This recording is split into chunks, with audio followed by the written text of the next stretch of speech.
안녕하십니까. 차구영 목사입니다. 오늘은 예수의 이름에 대해서, 예수의 이름에 대하여 라고 제목을 가지고 말씀을 나누겠습니다. 큰 은혜가 되시기를 바랍니다. 하나님은 영원하신 분입니다. 그러니까 하나님이 영원하시니 하나님 안에 있는 것이 영원합니다. 또 하나님이 우리에게 주시려고 하시는 것이 영원한 것을 주시려고 하시는 겁니다. 그러니까 하나님 안에 있는 하나님의 생명이 영원합니다. 하나님의 입에서 나오는 말씀이 영원합니다. 하나님의 능력이 영원합니다. 그러니까 말씀이 육신이 되신 예수가 영원하신 분입니다. 또 예수가 보내주신 성령이 영원한 진리의 영이 되시는 것. 그래서 요한복음 14장 16절에 또 다른 보혜사를 너에게 주사 영원토록 너희와 함께 있게 하시리니 그랬습니다.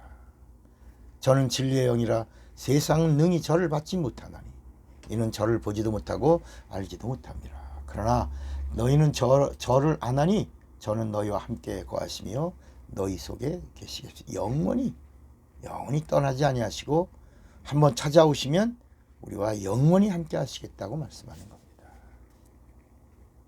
그러니까 영원히 변하지 않겠다. 이게 진리입니다. 진리란 뭐라고요? 영원한데 영원히 변하지 않는 것이 진리입니다. 그러므로 하나님이 하신 약속은 변하지 않는 겁니다. 구원 주시겠다. 구원의 약속이 변하지 않는 겁니다. 그래서 예수의 이름이 바로 구원입니다. 마태복음 1장 21절에 예수란 이름이 바로 뭐라고요? 구원이다. 자기 백성을 죄에서 구원은 예수란 구원, 구원이란 예수. 그러니까 구약에는 구원이란 단어가 없습니다. 순종이라고 하는 구원의 그림자가 있었고 구원의 실상이 이제 구원의 실상이 바로 순종의 실상인 것입니다.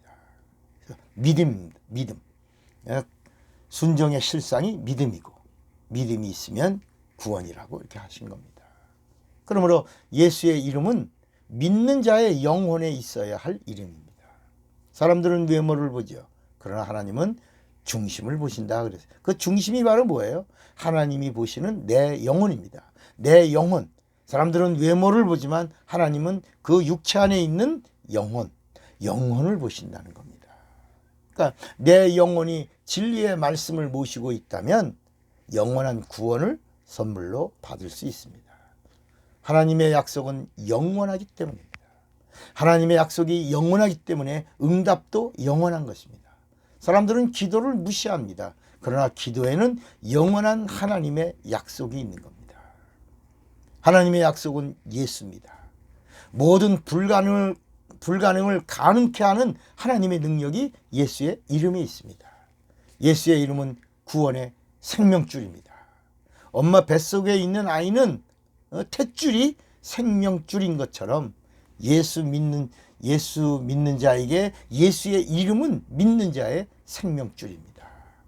구약은 순종을 말하고 신약은 믿음을 말하고 성령은 믿음의 행동을 말씀하고 있습니다. 구약은 율법을 말하고 신약은 복음을 말합니다. 구약은 비유이고 신약은 실상입니다. 구약은 그 진리의 그림자이고 신약은 진리의 실상을 말합니다. 진리의 그림자는 진리가 아닙니다. 율법은 하나님의 말씀이지만 진리가 아니기 때문에 진리의 그림자이기 때문에 구약에 나오는 모든 말씀들은 다 진리의 그림자의 말씀, 순리가 되는 겁니다. 그래서 구약에는 진리가 있다 없다 없습니다. 진리의 그림자인 순리만 있기 때문에 구원이 없는 거예요. 그래서 구약에 있는 말씀은 육체의 예법이다. 모형이다. 그림자다. 이렇게 말씀하고 있는 겁니다. 구약에 나오는 구원의 이야기는 실상이 아니라 뭐라고요? 그림자입니다. 세상은 하늘의 비유입니다. 세상의 땅과 하늘도 다 새하늘과 새 땅의 비유입니다. 비유는 순리입니다. 순리에는 구원이 없습니다. 사람들은 구약을 읽다가 여호와라고 하는 이름이 나오니까 그 여호와란 이름이 하나님 아버지 이름으로 오해합니다. 여호와 이름은 하나님의 이름이 맞지만 하나님의 이름도 본 이름이 있습니다. 본 이름, 본래의 이름이 있는데 이 여호와라고 하는 이름은 하나님의 본래의 이름이 아니라 별명의 이름이에요. 별칭입니다. 별칭. 이 성경에 어디 있어요? 출애굽기 3장 15절에 보면 하나님이 모세에게 말합니다. 너희 조상의 하나님 곧 아브라함의 하나님, 이삭의 하나님, 야곱의 하나님 여호와라 하라. 이는 나의 영원한 이름이요 나 대대로 기억할 나의 뭐다? 표호가 여호와. 호가 여호와라. 하나님의 호가 여호와라.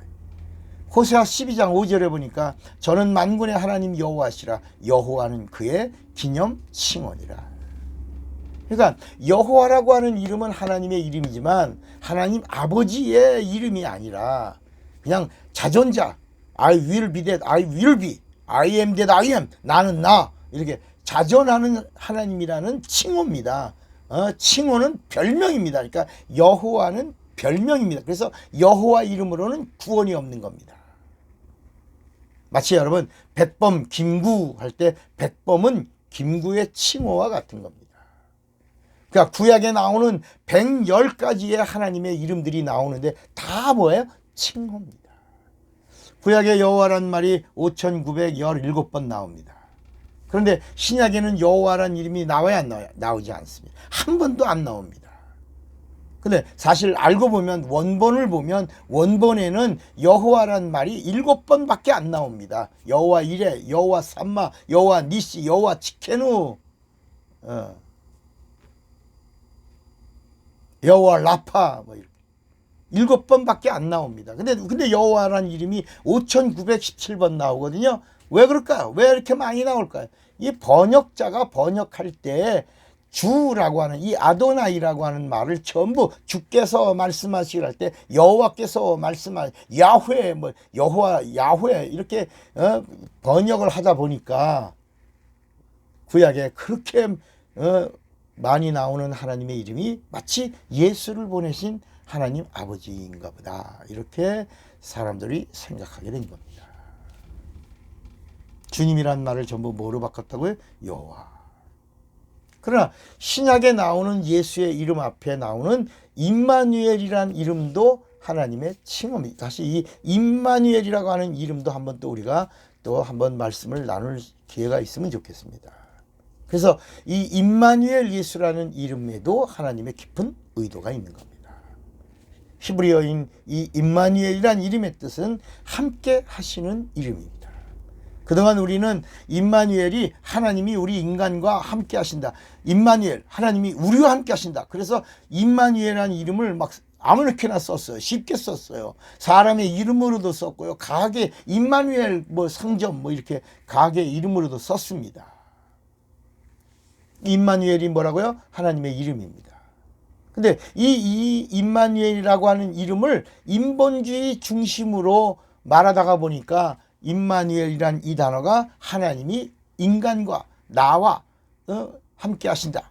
이게 그 말뜻은 원래는 하나님이 하나님의 우리와 함께 하신다는 거거든요.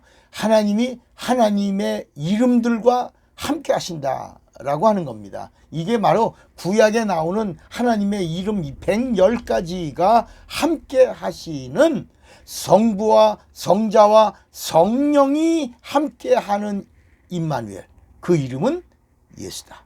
그 예수가 하나님의 본 이름이요, 그 본 이름이 진리의 이름이요, 그 이름이 생명의 이름이요, 그 이름이 구원의 이름이요, 그 이름이 바로 하나님이시다. 이렇게 말씀한 겁니다. 그러니까 하나님의 이름에 총집합된 하나님의 그 모든 이름과 함께 하시는 이름이 뭐라고요? 예수요. 그 예수란 그 이름은 곧 성부와 성자와 성령이 함께 하시는 임마누엘의 그 이름이 예수고, 그 예수의 이름이 참 하나님의 이름이요 진리이시다. 여러분, 예수의 이름을 알고 예수의 이름을 부르는 자가 되시기를 바랍니다.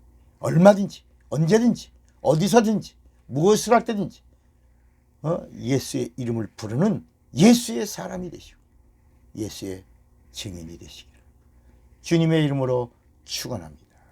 사랑하고 축복합니다. 차구영 목사입니다.